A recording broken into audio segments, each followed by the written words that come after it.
जान मारे गोरी तुहर गोरी तुहर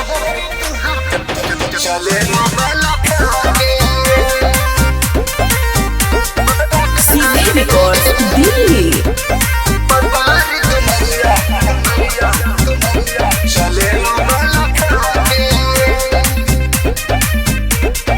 आगे पीछे काहे बाबू ढोले लो,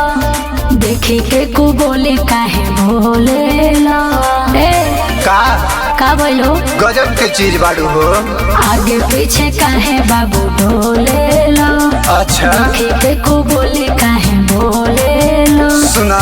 लेबू का जान गोरी खींचे ध्यान गोरी लुट ले लू जलावा देखा के का देखा के जान मारे गोरी तोहर आए हाय हाय जान मारे गोरी तोहर पतारी कमरिया चले लू बाला खा के सचो जान मारे गोरी तोहर पतारी कमरिया चले लू बाला खा के जान मारे गोरी तोहर गोरी तोहर म्यूजिक बाय चले लू बाला खा के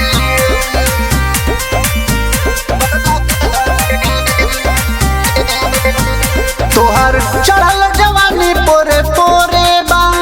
गल दूध के मलाई जैसे गोरे बा गजब के चीज बाड़ू हो।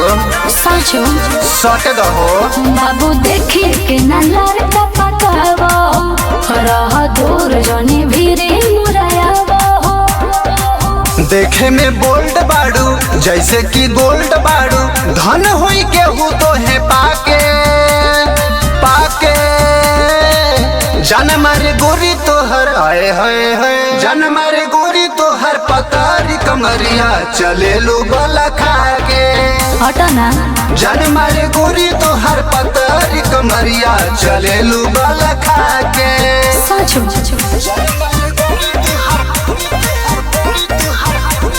सीधे रिकॉर्ड दिल्ली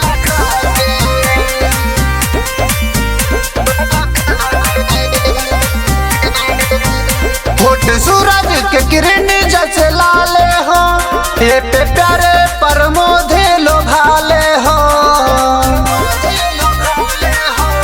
सुनो ना वचन देवो खाली करो कल्पना हो, हमके पावर बाबू बाटे भी सपना हो। मन करे बात करी बेरी बेरी हाथ धरी देखा ना तू मुस्का के जान मारे गोरी तोहर आए हाय हाय जान मारे गोरी तोहर पतारी कमरिया चले लो बाला खा के जान मारे गोरी तोहर पतारी कमरिया चले लो बाला खा के।